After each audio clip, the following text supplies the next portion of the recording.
Good morning students. मैंने आपको कल लास्ट टॉपिक जो पढ़ाया था वह टॉपिक था आपका मिरर, यानी कि दर्पण। दर्पण किसे कहते हैं? दर्पण वह है या वह चीज़ है या वह वस्तु है जिसके अंदर हम अपना प्रतिबिंब यानी कि अपनी शैडो देखते हैं, दर्पण कहलाता है। दर्पण दो प्रकार के होते हैं, मैंने आपको बताए थे। दर्पण दो प्रकार के, एक होता है आपका गोलीय दर्पण और एक होता है आपका समतल दर्पण। गोलीय दर्पण वह दर्पण है जिसका परावर्तक पृष्ठ गोल होता है। कैसा होता है? परावर्तक पृष्ठ गोल होता है, गोलीय दर्पण कहलाता है। जिसका परावर्तक पृष्ठ गोल होगा वो गोलीय दर्पण कहलाएगा। जिसका परावर्तक पृष्ठ समतल होगा, जिसका परावर्तक पृष्ठ समतल होगा वह समतल दर्पण कहलाएगा। वह समतल दर्पण कहलाएगा। तो बात को समझिए कि वह वस्तु या वह चीज जिसके अंदर हम अपना प्रतिबिंब देखते हैं दर्पण कहलाता है। दर्पण दो प्रकार के होते हैं, एक गोलीय दर्पण, एक समतल दर्पण। गोलीय दर्पण वह दर्पण जिसका परावर्तक पृष्ठ गोल होता है और समतल दर्पण जिसका परावर्तक पृष्ठ समतल होता है। मैंने कल आपको बताया था गोलीय दर्पण दो प्रकार के होते हैं। गोलीय दर्पण दो प्रकार के होते हैं। पहला गोलीय दर्पण आपका जो होता है अवतल दर्पण।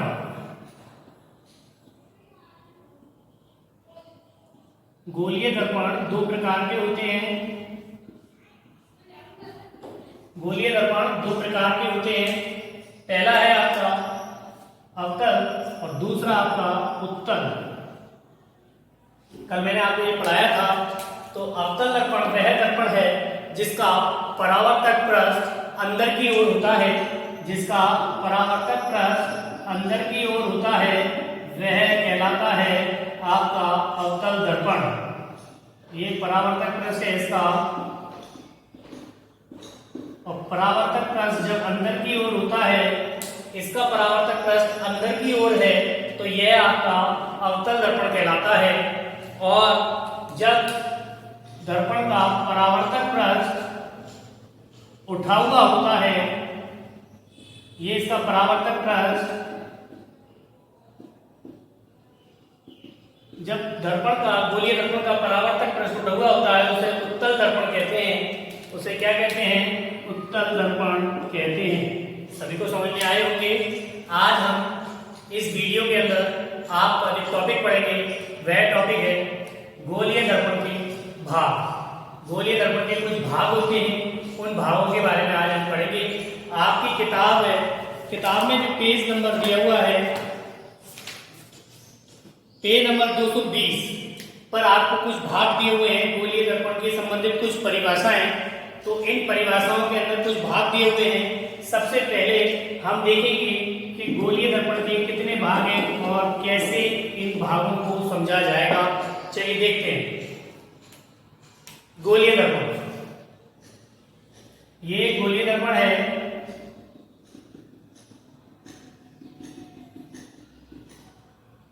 गोलीय दर्पण के परावर्तक पृष्ठ जो होता है, परावर्तक पृष्ठ के केंद्र को हम ध्रुव कहते हैं। परावर्तक पृष्ठ ये इस यहां से लेकर यहां तक का एरिया परावर्तक पृष्ठ कहलाता है। और परावर्तक पृष्ठ के मध्य बिंदु को ध्रुव कहते हैं। इसे P से डिनोट करते हैं। किससे करते हैं? P से डिनोट करते हैं। ये ध्रुव कहलाता है। क्या कहलाता है? ये ध्रुव। इसके बाद आपका आता है वक्रता त्रिज्या। क्या आती है आपकी? वक्रता त्रिज्या। तो वक्रता त्रिज्या समझिए, ये आपका ध्रुव है। ध्रुव याद रखिएगा, ध्रुव को पोल कहते हैं और P से डिनोट करते हैं। तो यहां पर आपको बता दिया गया कि गोलीय दर्पण के परावर्तक पृष्ठ का मध्य बिंदु आपका क्या कहलाता है? गोलीय दर्पण का ध्रुव कहलाता है। क्या कहलाता है? गोलीय दर्पण का ध्रुव कहलाता है। गोलीय दर्पण का ध्रुव आपको समझ में आया। सेकंड पॉइंट आपसे मैं यहां पॉइंट लिखता जा रहा हूं। पहला था ध्रुव,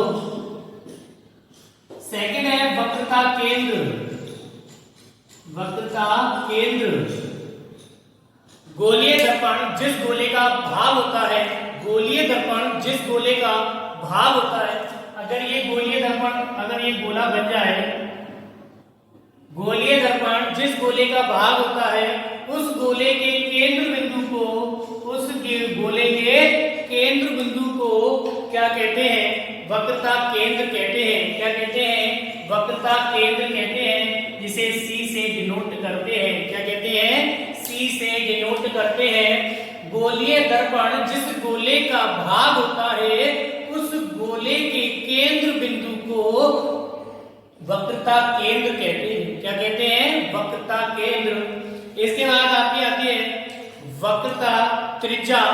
क्या आती है आपकी सेकंड तीसरी हेडिंग? वक्रता त्रिज्या।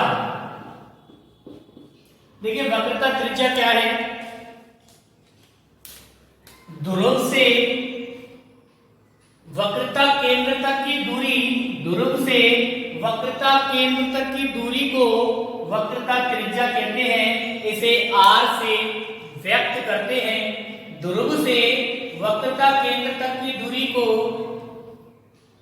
वक्रता त्रिज्या कहते हैं। इसे r से व्यक्त करते हैं। इसके बाद आपका तीसरा चौथा पॉइंट है मुख्य अक्ष। देखिए आपका चौथा पॉइंट है मुख्य अक्ष। ध्रुव और वक्रता केंद्र से होकर जाने वाली एक काल्पनिक रेखा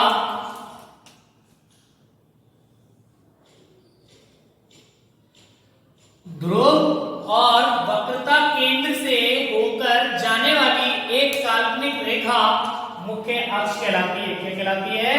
मुख्य अक्ष कहलाती है। ध्रुव और वक्रता केंद्र से होकर जाने वाली एक काल्पनिक रेखा मुख्य अक्ष कहलाती है। क्या कहलाती है? मुख्य अक्ष। इसके बाद आपका है अभिलंब।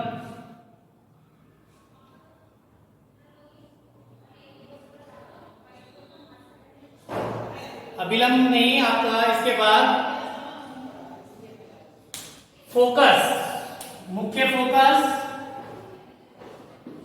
इसमें अलग पॉइंट दिए हुए हैं आपकी किताब में। मैं जो पढ़ा रहा हूं यहां पर सभी बच्चे ध्यान से इस चीज को समझें। मुख्य फोकस क्या है? ध्रुव और वक्रता केंद्र के बीच में, ध्रुव और वक्रता केंद्र के बीच में एक बिंदु F होता है। क्या होता है? मध्य में एक बिंदु F होता है जिसे मुख्य फोकस कहते हैं। एक बिंदु F होता है। ध्रुव और वक्रता केंद्र के बीच में एक बिंदु F होता है जिसे मुख्य फोकस कहते हैं। इसके बाद 6 पॉइंट है फोकस दूरी। फोकस दूरी आपकी क्या है? ध्रुव और मुख्य फोकस के बीच की दूरी को, ध्रुव और मुख्य फोकस की दूरी को, मध्य दूरी जो होती है ध्रुव और मुख्य फोकस के बीच की दूरी को आप फोकस दूरी कहते हैं। इसे स्मॉल f से डिनोट करते हैं। ध्रुव और मुख्य फोकस के बीच की दूरी को फोकस दूरी कहते हैं। इसे स्मॉल f से व्यक्त करते हैं। आप सभी को ये पॉइंट समझ में आए होंगे। सारे पॉइंट क्लियर हो चुके हैं। अब इसके अंदर कोई ऐसा पॉइंट नहीं है। यही आपके पॉइंट है। इन पॉइंटों को याद रखना है। एक बार मैं रिपीट कर देता हूं। ध्रुव, ध्रुव किसे कहते हैं? गोलीय दर्पण के परावर्तक पृष्ठ का मध्य बिंदु ध्रुव कहलाता है। गोलीय दर्पण के परावर्तक पृष्ठ का मध्य बिंदु ध्रुव कहलाता है। वक्रता केंद्र, गोलीय दर्पण जिस गोले का भाग होता है उस गोले के केंद्र बिंदु को वक्रता केंद्र कहते हैं। इसे C से डिनोट करते हैं या C से व्यक्त करते हैं। वक्रता त्रिज्या, ध्रुव और वक्रता केंद्र के मध्य की दूरी को वक्रता त्रिज्या कहते हैं। इसे कैपिटल R से व्यक्त करते हैं। मुख्य अक्ष किसे कहते हैं? तो मुख्य अक्ष ध्रुव और वक्रता केंद्र से होकर जाने वाली एक काल्पनिक रेखा को मुख्य अक्ष कहते हैं। मुख्य फोकस किसे कहते हैं? ध्रुव और वक्रता केंद्र के बीच में एक बिंदु F होता है जिसे मुख्य फोकस कहते हैं। फोकस दूरी किसे कहते हैं? ध्रुव और मुख्य फोकस के बीच की दूरी को फोकस दूरी कहते हैं। ध्रुव और मुख्य फोकस के बीच की दूरी को फोकस दूरी कहते हैं। इसे F से डिनोट करते हैं या F से व्यक्त करते हैं। आप सभी ये पॉइंट क्लियर रखिएगा। इसी से संबंधित आपके न्यूमेरिकल आएंगे तो आप सभी को डायग्राम भी आएंगे बनाने के लिए, तो आप सभी को ये पॉइंट क्लियर होने चाहिए। Thank you.